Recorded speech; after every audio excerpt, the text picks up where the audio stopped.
Hare Krishna, dear devotees, Dandot Pranam. Welcome to Nityam Bhagavad Sevya. Today we are very happy to have the association of Srinidhi Govinda Prabhuji.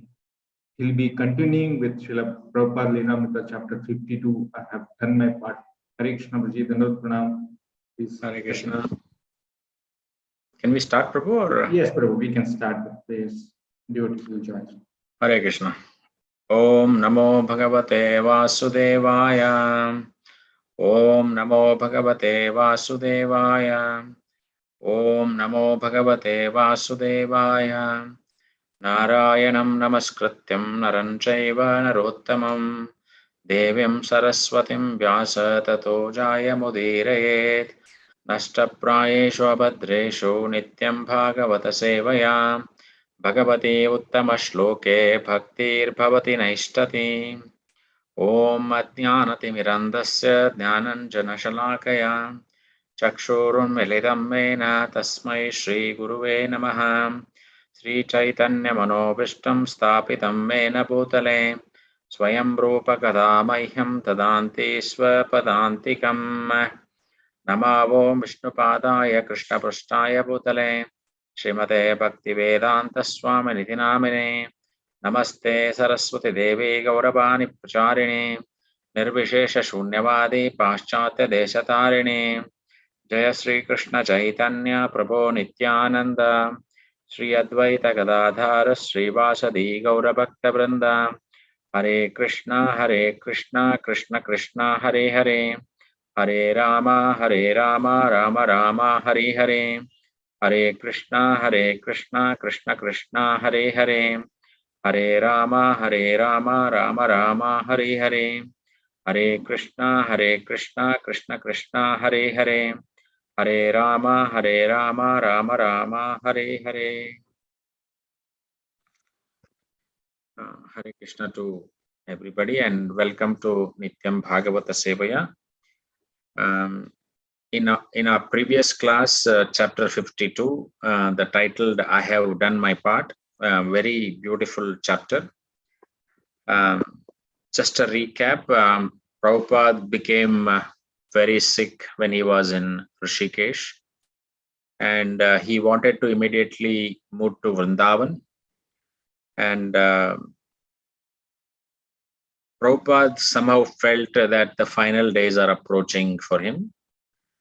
And if at all, if he had to leave the body, he wanted to leave the body in Vrindavan. So Prabhupada also decided the best medicine for him that time particular was Srimad Bhagavatam and Kirtan were the best medicines for him. And the word was sent to all the GBC secretaries worldwide, and all of them came and they were informed that Prabhupada might depart very soon, and he wanted them to be with him in Vrindavan. At the same time, Prabhupada also pointed out to protect the properties of the ISKCON, and very soon he wanted to prepare a will to protect those properties. So he did that, and he also clarified a very important point on Ritvik Acharya. And when Prabhupada was still living, and he asked his disciples to continue giving initiations on his behalf at the time he was leaving.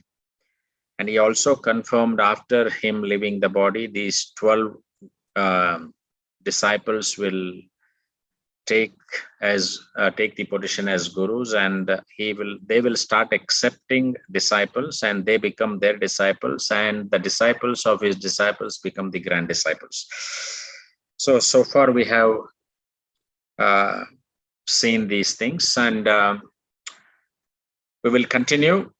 As June came in Vrindavan, the weather remained very hot. The sky, which had been clear blue, turned hazy at the first moisture arrived.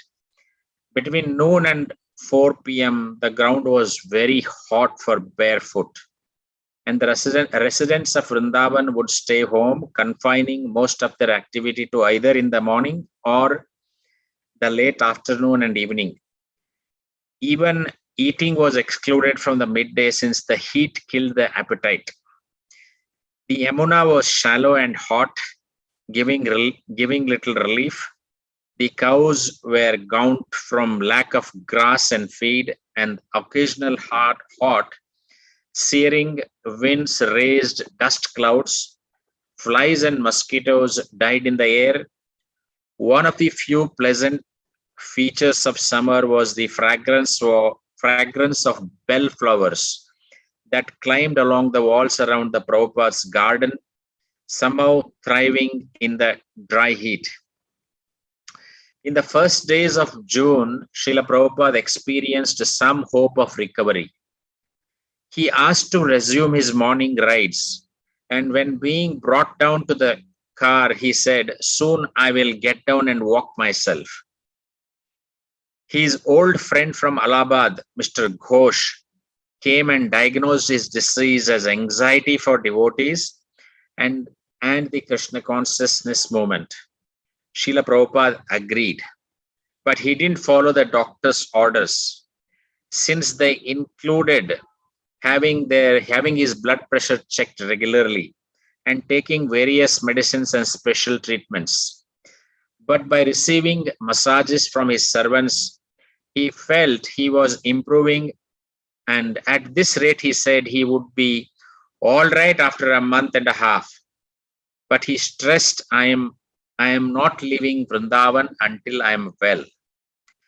One morning, Srila Prabhupada asked to go and see the deities, and his men promptly moved him in a rocking chair before Krishna and Balaram. Sitting in a chair beneath a Tamala tree, Prabhupada looked up at the transcendental brothers, while many tears glided down his cheeks. They are dressed very nicely, he said. While he basked his presence of Krishna and Balaram, he enjoyed the soothing shade of Tamala tree. The contractor wanted this tree to cut down, he said, but I would not allow. There are not many Tamala trees left. These worldly men do not know about this. Srila Prabhupada started coming down regularly each morning to see deities, an event that gradually grew to become daily temple function, involving ISKCON devotees and guests alike. Prabhupada would sit in his rocking chair under the Tamala tree, and a devotee would lead kirtan, while Prabhupada and all other devotees chanted responsively. For Prabhupada disciples, chanting with him in the courtyard of his temple in Ramana Reti, Vrindavan, was the essence of the spiritual world. Although Prabhupada's body was apparently sick, he was still as alert as ever, and every morning he would notice who was there and who was not. The devotees grew to love this special opportunity to associate with Srila Prabhupada as he sat in his rocking chair, gazing at Krishna and Balaram. Vrindavan residents and pilgrims would also gather around Prabhupada, often offering money, which they would place at Prabhupada's feet, while the energetic young Gurukula boys danced before Prabhupada, and the pilgrims continuously flowed in and out, offering the obeisances and the rupees at his feet. And while one of the secretaries fanned him with a large chamara whisk, Srila Prabhupada sat gravely yet simply, with his attention fixed on Krishna and Balaram. Sometimes he would go sit in the private garden adjacent to his main room. A devotee had built plaster fountain there in the shape of a large pink lotus. And while Prabhupada sat in the little alcove surrounded by flowering vines, the splashing of the fountain pleased and soothed. An occasional monkey would come over the wall into the garden, looking for something to steal. and Prabhupada would have it chased away. Otherwise, he sat silently conversing only occasionally with one or two disciples. One day in the garden, Srila Prabhupada was recalling the simple but civilized life he had known as a child.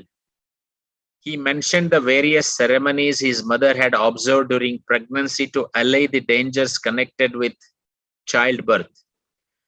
Though his voice was soft and weak, he was still inclined to speak. So much care was taken for children, he said. Now these rascals are killing children. Most uncivilized life, two-legged animals. Even in these days in India, in the inferior villages, their life can be peaceful. They have enough grains, enough milk to live peacefully and chant Hare Krishna. And they are going there to give their sterilization. Srila Prabhupada was referring to Indira Gandhi's policy of compulsory sterilization. One of the devotees present had just come from West Bengal, where he had been traveling on the boat down to Ganges, preaching and distributing prasadam in the villages. Srila Prabhupada began describing to him how the villages, they make a simple bread ball from atta, wheat flour, and bake it beside an open fire. The same fire, it is called khandi fire, using a cow dung chips, Srila Prabhupada said. They put one pot upon this fire and use it for dal. Then after some time you see if it is boiled very nice.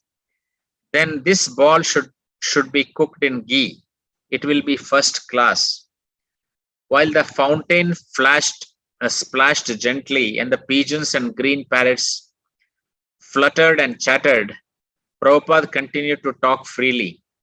He recalled his horoscope at birth. After 70 years, this man will go outside India and establish so many temples.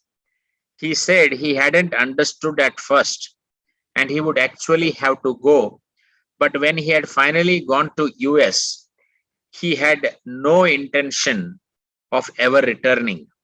Except for the stroke he suffered in United States in 1967, he said he would not have come back. That means Krishna desired, he said. Otherwise, I had no plan to come back. Therefore, I took this permanent residency. And do you regret having come back to India? Asked Tamala Krishna Goswami. No, said Srila Prabhupada. My plan was like that to stay, but Krishna's plan was different. When I was coming back in 1970, I was speaking to Dwarakadish, the Krishna deity in ISKCON Los Angeles temple. I came here to preach. I don't know why you are dragging me back.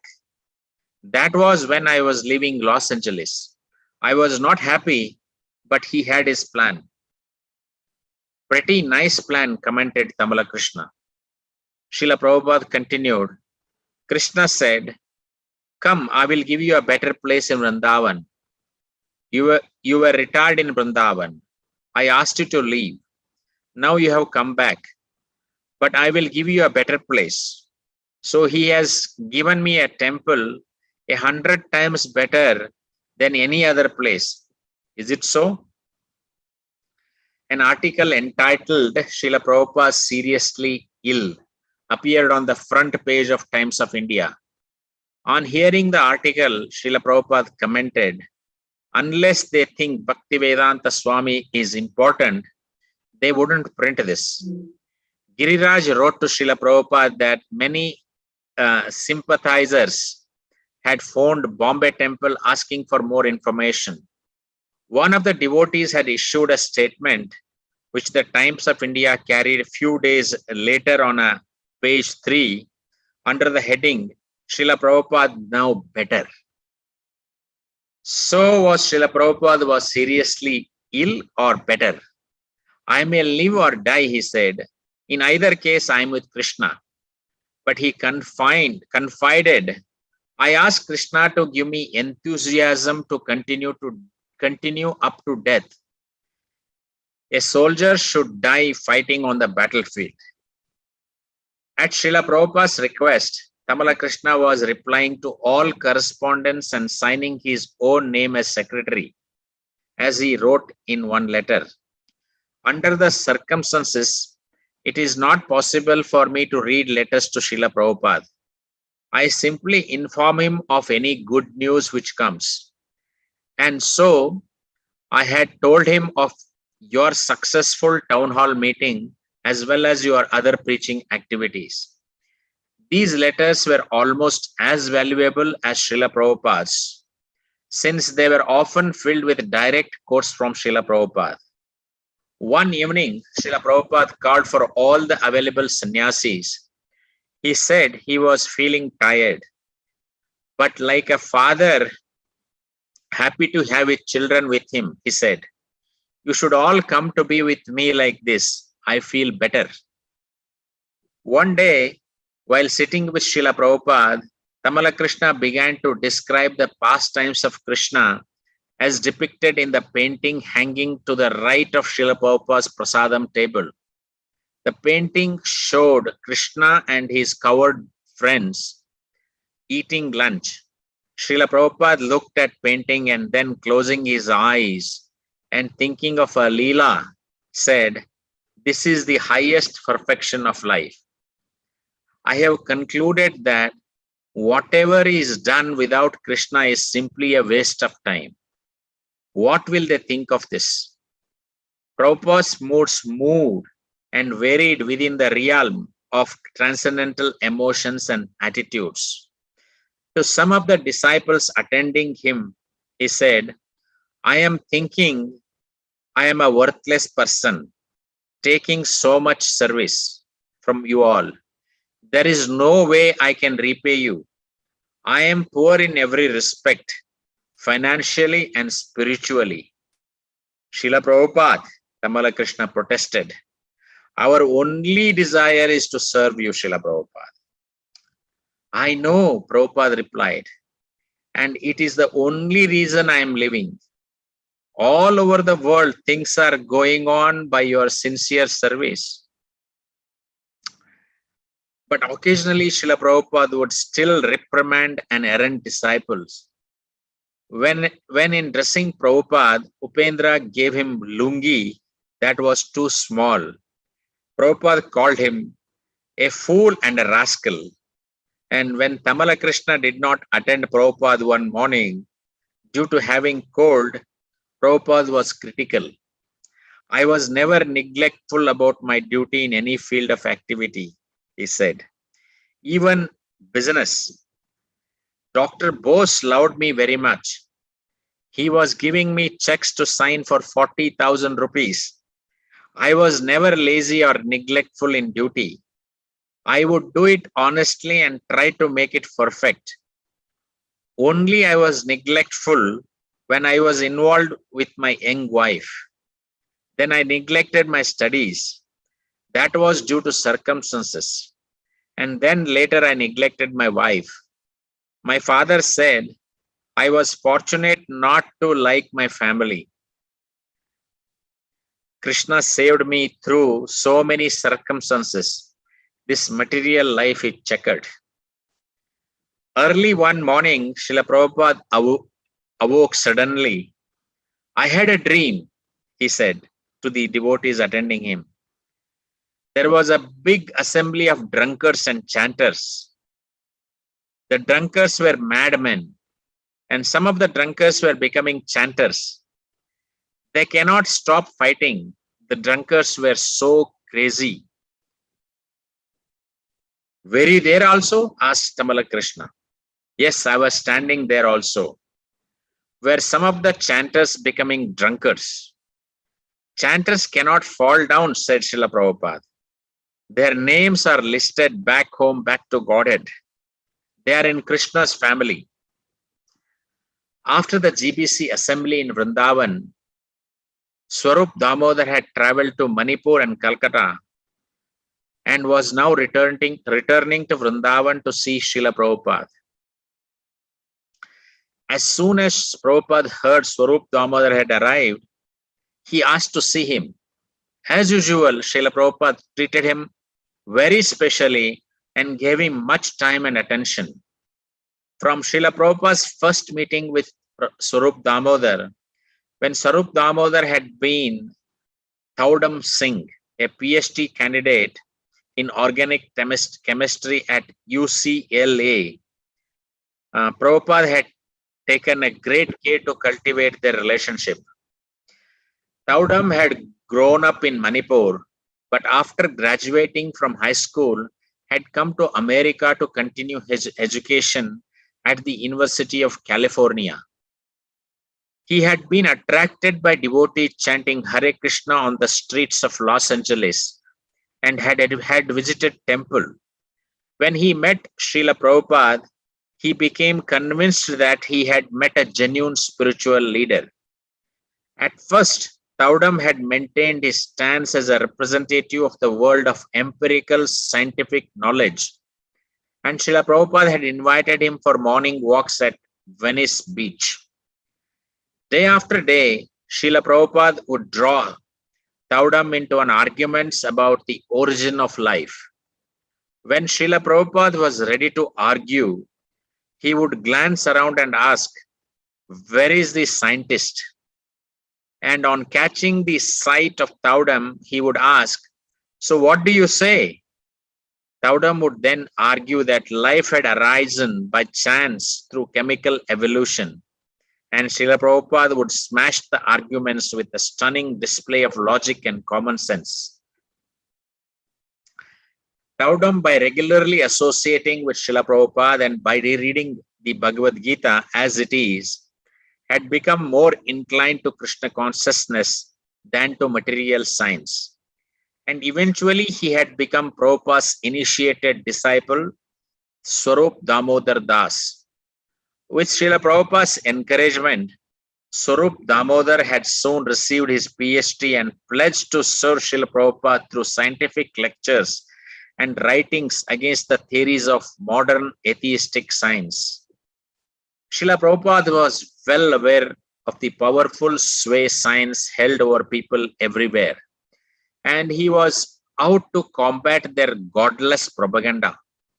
He knew that Bhagavad Gita was the highest science, and he saw how outrageously prejudiced many modern scientific assumptions were. For all their high technical jargon and faith in the scientific method, the scientists were actually ignorant of origin and purpose of life.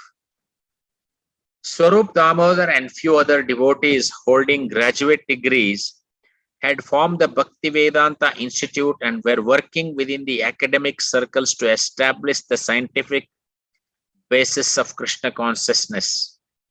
Srila Prabhupada had been especially pleased when the large meeting of scientists, Swarup Damodar had challenged a Nobel Prize-winning scientist who held the life was a phenomenon that occurred at a certain level of a chemical complexity. "If I give you a required chemicals," Swarup Damodar had asked him, "will you be able to produce life?" And the embarrassed scientist had replied, "I don't know." Repeatedly, Srila Prabhupada had referred to that incident in his conversations and lectures. Srila Prabhupada often praised the work of Swarup Damodar and the Bhaktivedanta Institute and assured them that the BBT would provide funds for their printing, research, and building projects.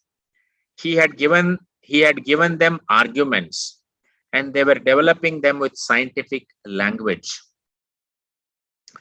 Now, Swarup Damodar had come for more association with Srila Prabhupada, and after offering obeisances, he presented Srila Prabhupada with several pink lotus flowers. Srila Prabhupada took one in his hand and opened the petals. The others he gave to his secretary for presenting to deities. Swarup Damodar had also brought several ripe pineapples, and Prabhupada immediately asked for a glass of fresh pineapple juice. Swarup Damodar was arranging for a conference of scientists in Vrindavan to discuss the origin of life. He had been meeting with various scientists and professors, many of whom had shown interest in Swarup Damodar's approach and in participating in the conference. Swarup Damodar read Prabhupada the prospectus he had prepared announcing the upcoming conference. Prabhupada listened silently, and at the end he said, "All glories to Swarup Damodar." Later in the afternoon, they spoke again. It seemed that Prabhupada was never too tired or too indisposed to speak with Swarup Damodar about defeating materialistic science. Swarup Damodar was getting hope from his conversations with scientists. He told Prabhupada, "I think they are interested in the program we are making. Otherwise, they wouldn't take time to discuss. Some of them feel our approach is unique." "There is no other such proposal," said Srila Prabhupada. "They have taken God as something mystical, especially this rascal Darwin theory. They have become like animals, and they are seeing everyone as animals. And this rascal has convinced them. Your grandfather was a monkey. How could they become a son of a monkey? But this is going on. A grand rascal, this Darwin, and his theory is taken as the greatest principle of anthropology in the whole world. So scientists by combined meeting should speak out against this Darwin's theory." On the day of Swarup Damodar's arrival in Vrindavan, the first rains also arrived, indicating the end of summer and the start of the monsoons. Heavy rains beat down while Prabhupada and Swarup Damodar continued talking. Prabhupada said that the Vedic evolutionary theory had been presented in Padma Purana thousands of years before Darwin. "If we can get some big rascals on our side," said Swarup Damodar, "at least a few, that will be enough." "That I am asking," said Prabhupada. Tamala Krishna figured that Srila Prabhupada would be tired after 2 hours of talking. So he interrupted, "Would you like a kirtan party now, Srila Prabhupada?" But Prabhupada corrected him. This is kirtan now going on. People have to understand what is kirtan. Any topics on Krishna, that is kirtan. Sukadeva Goswami became perfect by kirtan. But what kind of kirtan did he do? He was speaking the Bhagavatam, answered Tamala Krishna. "Yes," said Prabhupada. "You are simply thinking drums and kartals is kirtan.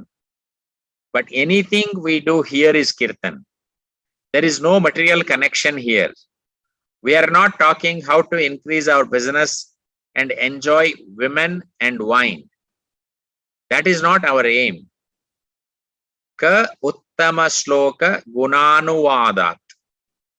We are trying to establish Krishna. That is kirtan. Shravanam, kirtanam, Vishnu smaranam." Do you know this? Taking this remark as his cue, Swarup Damodar went on to speak about scientists he had met who were interested in the proposed origin of life conference. "I am thinking of the title of our conference," he said, "as a Bhakti Vedanta Vijnana conference in Vrindavan." And Srila Prabhupada said, "No, they will take it otherwise, thinking that Bhakti Vedanta is not a jnani. They will take it lightly because Bhakti Vedanta Swami is not a scientist." One of the devotees said that Bhakti Vedanta actually indicated the highest science. And Srila Prabhupada agreed. But to understand bhakti, he said, was very difficult for an ordinary man. Why not? Life comes from life, asked Prabhupada. And Swarup Damodar immediately agreed. Make something extraordinary, said Prabhupada. We are not just some magicians like other yogis. There is money, intelligence, and I can give you inspiration. Srila Prabhupada's comments often implied that his bodily condition was no importance, either to himself or his followers. And this was in fact an important instructions regarding the Guru's body, Vapuhu, and his instructions, Vani. The spiritual master would always be physically present, but in the form of his instructions. He was eternally available for the sincere disciple.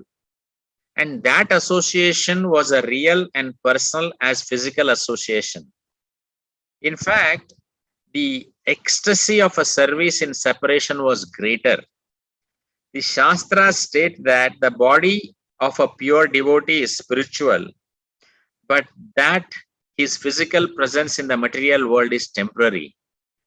As Srila Prabhupada had said of Bhakti Siddhanta Saraswati, his passing away meant he had gone to serve Krishna in another place. Srila Prabhupada had instructed his disciples regarding the body of a spiritual master in his book, The Nectar of Instruction. Being situated in his original Krishna conscious position, a pure devotee does not identify with body. Such a devotee should not be seen from the materialistic point of view. Indeed, one should overlook a devotee having a body born in a low family, a body with a bad complexion, a deformed body, or a diseased or an infirm body. According to ordinary vision, such imperfections may seem prominent in the body of a pure devotee, but despite such seeming defects, the body of a pure devotee cannot be polluted. It is exactly like the waters of the Ganges, which sometimes during the rainy season are full of bubbles, foam, and mud. The Ganges waters do not become polluted. Those who are advanced in spiritual understanding will bathe in Ganges without considering the condition of water. The devotees working closely with Prabhupada did not think he was deteriorating. No matter how he appeared, he was just giving them another opportunity to serve him. If he wanted to eat or didn't want to eat, if he was pleased or displeased, if he appeared well or ill, they would respond accordingly, out of the duty and love. This mood was becoming increasingly prominent as Srila Prabhupada more and more depended on his disciples to help him carry out all his functions. He said he was remaining in the world only to satisfy his disciples' sincere desires to serve him. Yet he continued to emphasize that their service to his physical form was not as important as their following his instructions. This is very important. When two of Prabhupada's sannyasis were taking leave of him, he smiled pleasingly and said, I may stay or go, but in my books, I will live forever. When he heard that 40,000 hardbound books had been distributed in 1 week, he said, if book distribution increases, I will never die. I will be living for centuries. Tamala Krishna remarked that the book distributions report were one kind of news that didn't give Prabhupada a headache. And Prabhupada smiled broadly. No, he said, it is my life. But one day, while sitting in the garden with Tamala Krishna, Swarup Damodar and others, Srila Prabhupada became very disturbed when he detected a mistake in one already printed books. Tamala Krishna was reading aloud a verse from the first canto. He began, Munayaha sadhu prashto ham. Munayaha sadhu prashto. And Srila Prabhupada had him read the synonyms. Tamala Krishna read, Munayaha of the sages. Sadhu, this is relevant. Prashtaha, questioned.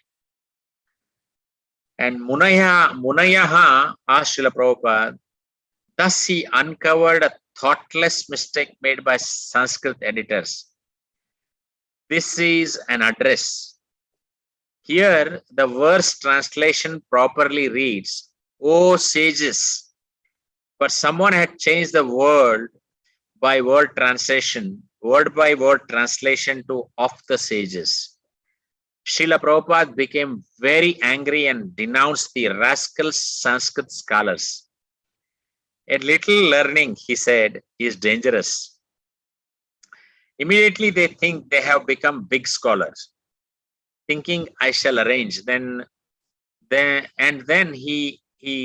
write all nonsense. He continued speaking about the mistake for half an hour. He was disturbed. He ordered Tamala Krishna to write at once to BBT and stop these speculations by his disciples, changing his books in the name of editing. The devotees were startled to see Prabhupada so angry. He was supposed to be peacefully relishing a Srimad Bhagavatam reading here in his garden. Such a change was very serious. He said because it changed the meaning, even if the authorized acharyas would make a mistake. He said it would not be changed. This is the Arsha Prayoga. In this way, the acharyas are honored. By Srila Prabhupada's strong reaction to this one printed mistake, he was again stressing the great importance of his books. Whatever I have wanted to say, he explained, I have said it in my books. If I leave, I will say something little more. If you want to know me, read my books. Srila Prabhupada was especially pleased by letters he received from Ghansham, who was distributing books in the communist countries of Eastern Europe. Ghansham was a member of a BBT library party, which was systematically traveling from country to country all over the world, placing full sets of Prabhupada books, Srimad Bhagavatam and Sri Chaitanya Charitamrita in university libraries. In daring forays into communist Europe, Ghansham was meeting with success. On hearing his report, Prabhupada's demeanor transformed. My books are the real communism, he declared with enthusiasm. I am writing for the whole human society. My philosophy is to unite human society on the basis of Krishna consciousness, and that is actually happening. Why is a black man working for me and the white man also? How much potency this boy has. Practically, he is preaching in the jungle. The people do not know the language and still they are giving him standing orders. Prabhupada had said that the only real medicine for him was Kirtan, and Kirtan he had explained, including preaching around the world. And for Prabhupada, who was taking so little food, the chanting of the holy name and the Kirtan of preaching reports from his disciples seemed to be not only his medicine, but his sustenance as well. On the evening of the day Prabhupada received Ghansham's letter, he learned that Gopala Krishna had arrived with copies of several newly published Hindi books. Prabhupada had been lying in bed, but on receiving the good news, he raised his eyebrows and said, "Bring them immediately." Gopala Krishna entered with the books And Prabhupada immediately sat up with ecstasy. Years ago, Srila Prabhupada had begun a large Gurukula, Krishna Conscious Primary School in Dallas, Texas. But when the Texas government had begun imposing too many restrictions, Prabhupada advised in 1976 that the boys' Gurukula be moved to Vrindavan, India. The school should be moved to our new Gurukula project in Vrindavan. The facility will be built just to suit the needs of the brahmachari to develop spiritually. To live in Vrindavan is the highest perfection, and to grow up in Vrindavan is the greatest fortune. Even to live in Mathura Mandal for a fortnight guarantees one liberation. In Vrindavan, no one will place restrictions on the school, and it will be encouraged by the government. Thousands will send their children to be trained as human beings and devotees. The atmosphere in Vrindavan is beyond compare. And the Krishna Balaram Mandir is the finest in the world. By June 1977, the Gurukula building in Vrindavan was near completion, and the devotees managing the Gurukula were contemplating opening the building in the near future. They were discussing how the room should be used, including which room would be for staff offices and residences. Although Srila Prabhupada had not been consulted on these details, he seemed to know what was going on. And one morning he told his secretary he would like to see the new building from top to bottom. After taking darshan of Krishna and Balaram, he was carried in a chair for a tour of a new building. Pleased with the construction, he remarked, "By Krishna's grace, everything has been done so nicely." The second floor was one continuous wide veranda with many connecting rooms. The persons in charge, explained Tamala Krishna, have one room for residence and one for an office. Very comfortable, Prabhupada remarked.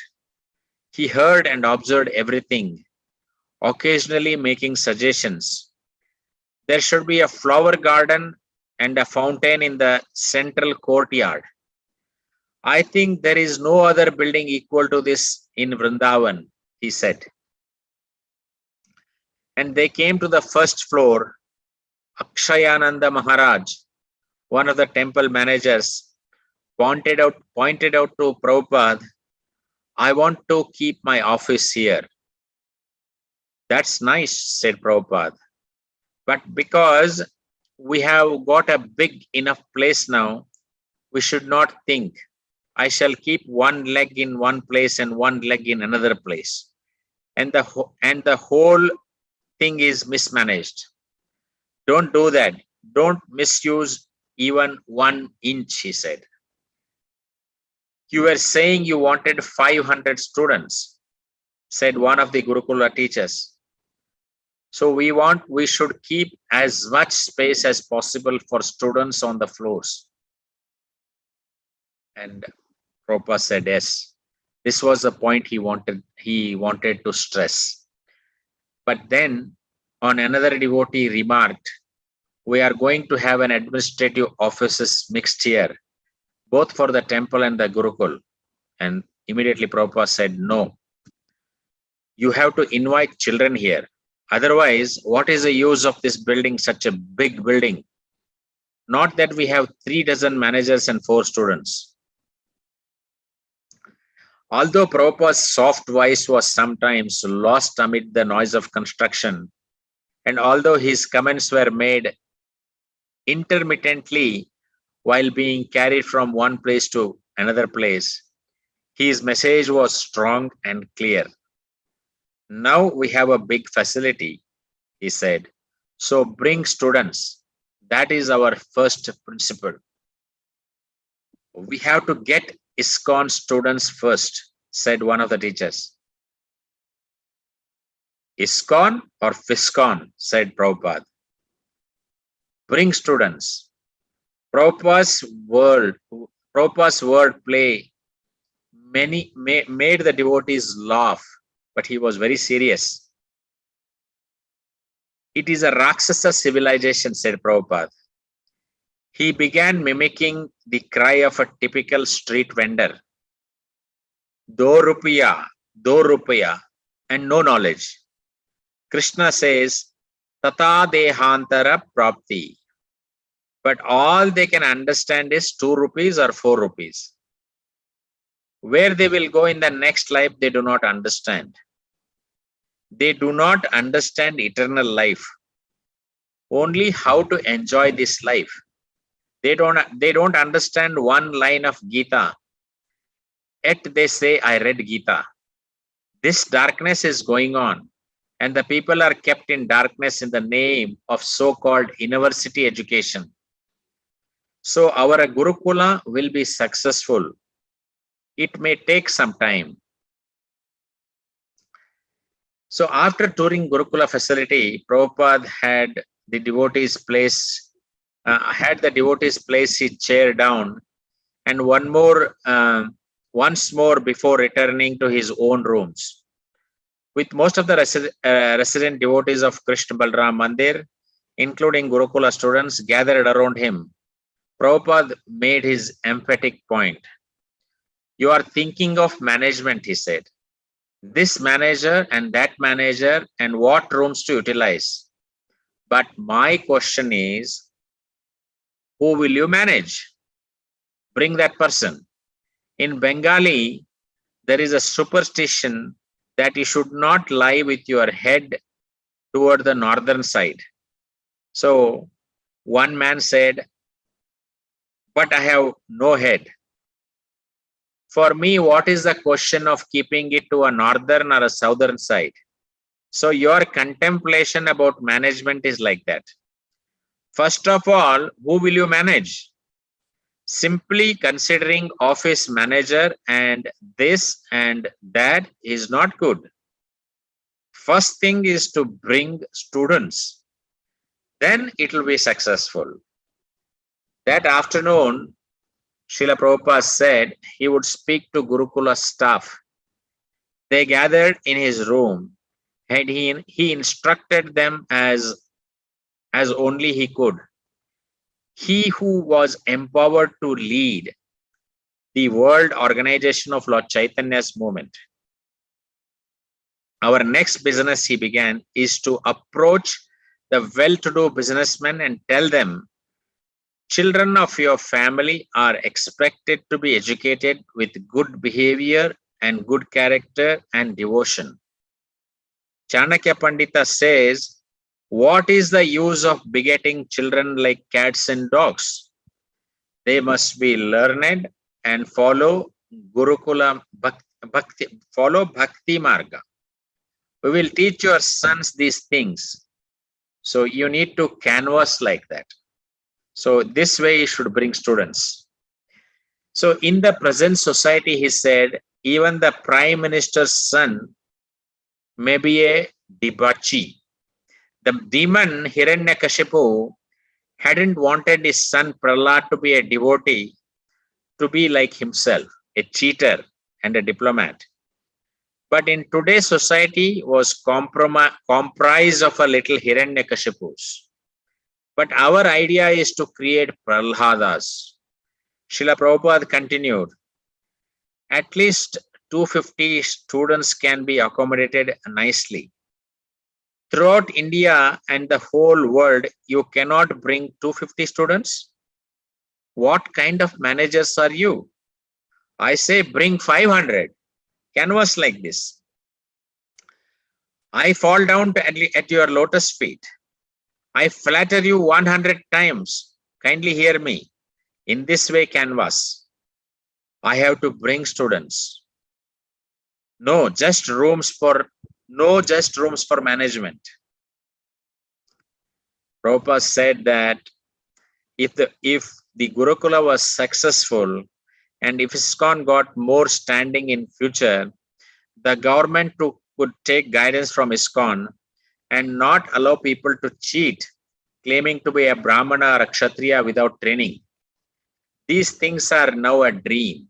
Prabhupada admitted, but it should be done. I am thinking of so many things, but my life is ending. So keep these ideas, you especially, because you are the young men. And July brought the rainy season to Vrindavan. Clouds began building from beginning of the month, and by mid-July, it would be raining daily. The perfumed odor of kadamba flower was heavy in the air, and after the rain, the neem blossoms would give off the onion-like aroma. Their onion-like aroma. The peacocks with full feathered tails became ecstatic, dancing, cooing, and calling. Sometimes a sudden rainstorm would come even while Srila Prabhupada was sitting on his bed and at his dictating desk in the unsheltered part of the veranda, and his servants would rush out to move him inside as quickly as possible. Sometimes when the rain prevented his using the garden, would recline instead on a little porch overlooking the garden. But at least the 120-degree heat was broken and the days became more bearable. Prabhupada quietly rested and continues his day's routine, waiting to see what Krishna desired. He would often wake about 6 a.m. and open his eyes to see Tamala Krishna at his bedside. He would then extend his hands, indicating that he wanted to sit up in bed. Tamala Krishna and another servant would then lightly stroke Srila Prabhupada's back while Prabhupada spoke his mind. Very few devotees were visiting Vrindavan, and guests were rarely allowed to see Prabhupada. His health was not improving, nor did it seem to be at a crisis point as it had been in May. But because it was he was hardly eating anything, he was not building his strength. His main treatment consisted of hearing Kirtan, Srimad Bhagavatam, and Chaitanya Charitamrita. So one of the topics which Srila Prabhupada dealt with during these days was the conception of model universe of Vedic planetarium. His disciple Ambarish, great grandson of Henry Ford, had pledged to donate the constructing of gorgeous museum planetarium in a major city such as Detroit or Washington, D.C. Srila Prabhupada wanted to present the structure of the universe as it presented in the 5th canto, but so far no one had been able to show how it could be done. The devotees who tried were often baffled. In an attempt to reconcile the Srimad Bhagavatam's description with the conceptions of the modern astronomy. In Bombay, they had brought a so-called Vedic astronomer before Prabhupada, but he had been unable to make even a simple diagram. Modern scientists give no credence to Bhagavatam's accounts describing the earth as a Jambu Dvipa, an island in the middle of concentric oceans and islands. Nor do the scientists found mountains as tall as those described in the Vedic literature. Srila Prabhupada cautioned the devotees, however, not to be guided by their own Western prejudices, but to try and understand the universe as described in the Bhagavatam. And that was extremely difficult. Srila Prabhupada admitted, when I wrote this, I thought it will not be possible for me to unless somebody else help me. Then Tamala Krishna questions, and then how did you write it? And Srila Prabhupada replied, Krishna helped me. I don't know. And then he laughed. That somebody Krishna helped. Inevitably, devotees asked, but how will we explain it to the scientist? We do not require to satisfy the scientist, Srila Prabhupada replied. We have to describe according to Shastra. If they can understand it, and then they will understand it. Otherwise, It is not our business to satisfy the so-called scientist. We are dealing with a real description. Tamala Krishna suggested that the planetarium would spell the downfall of Western civilization. Yes, yes, said Prabhupada. I want to expose that they are cheating their only interest to make money. And for this they cheat. If you can make this planetarium, it will be a grand success. In early July, some of the devotees in Vrindavan were working on the sketches of the universe according to Srimad Bhagavatam. They were puzzled, however, about how to account for a satellite photos of the earth, which seemed to contradict the Srimad Bhagavatam's description. Srila Prabhupada's reply was that the scientists were bound up by their own conditioning and could not go beyond certain point. When Tamala Krishna reiterated that Srimad Bhagavatam's explanation still didn't agree with a modern travel around the earth, Prabhupada insisted that it did. You are prejudiced, he said. You are conditioned with the preconceptions of how everything is. It is just like a bull grinding, going around the circle. He's tied up and simply going around.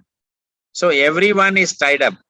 They cannot go beyond the point, and they cannot move anyway just like the bull. And they have cheated about going to the moon. So how can we believe them? They want to explain the whole universe. But how can we believe them? Once someone is shown to be a cheater, he will always cheat. A gentleman will say, I don't know. But they are not gentlemen. They are loafer class. How can we believe them? They said the world is flat. Then Galileo said it was round. And for this he was almost hanged. They didn't know, and he didn't know. But our knowledge doesn't change because it is perfect. And as soon as there is a change, it is not perfect. A few days later, a committee of devotees returned to Prabhupada and said, the question was still unanswered regarding how the Bhagavatam's description of Jambu Dvipa could accommodate the fact of traveling west from Los Angeles and reaching India. In reply, Srila Prabhupada stressed that they not concern themselves now with such a minor issues. And he referred to the Pacific Ocean as a drop of water. The descriptions in Bhagavatam could not be adjusted within the limits of mundane knowledge. And Prabhupada gave the example of how, after returning from Vaikuntha, Narada Muni had told a simple cobbler that Narayan was passing an elephant through an eye of a needle. Oh, Narayan is so great, the cobbler had said. But an educated Brahmana had said, it is simply stories. Narada had then asked cobbler, how can you believe that Narayana was passing an elephant through an eye of a needle? Why not? The cobblers had said. I am sitting under a banyan tree. There are many fruits, and each fruit contains so many seeds, which will each grow into a banyan tree. Srila Prabhupada said that with experimental logic, one cannot understand the inconceivable. Everything is inconceivable, he said, and these rascals want to bring it is conceivable. Don't be puffed up by your so-called education. It has no value. I think I will stop here because it's 9 o'clock.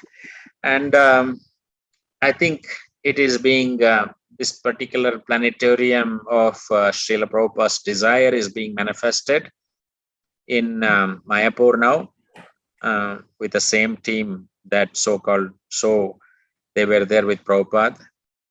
And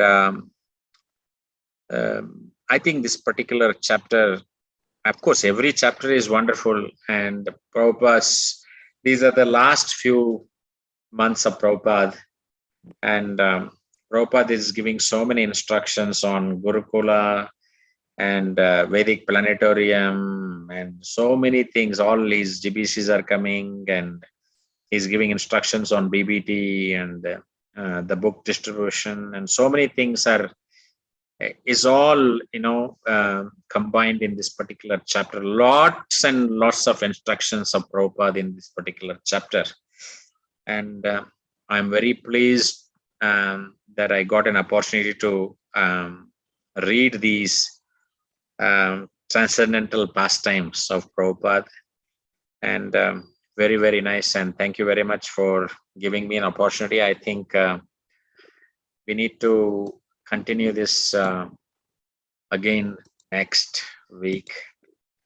And sure, thank you. That's not a problem. Thank you for that. Is it okay I continue this next week, Prabhu, or is yes, anybody? Prabhu. We can continue it next week. Hare We can Krishna. continue it, yes. Thank you, Prabhuji, for your heartfelt narration. It was, especially in the first part, you have very well brought out how emotionally Prabhupada was introspecting his life, and he's teaching us how he had submitted to Krishna's plan. So that was very wonderful. And then one point for me is like, if you want to know me, read my books. I think that is something definitely for contemplation. Devotees can unmute themselves to share any reflections, or if they have any questions, maybe one or two we can take quickly. Hare Krishna Prabhu, Dandavat Pranam. No questions, but it is like, it is happening in front of the eyes. It looks as though we are sitting in front of Prabhupada and listening and taking instructions, Prabhu. Amazing narration by you. Thank you so much. Wonderful. Looking forward for the next week. Thank you, Mataji.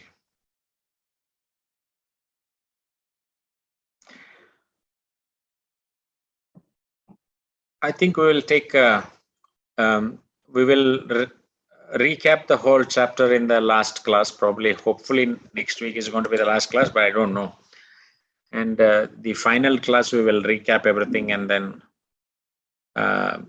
because a lot of instructions are there, we will recap on all the instructions of Prabhupada, and then we will take any questions after that if possible. Sure, yes, makes sense. We'll conclude then with the Vaishnava pranams. Vanchakalpatarubhyascha kripa sindhubhyev cha patanam pavanebhyo Vaishnava.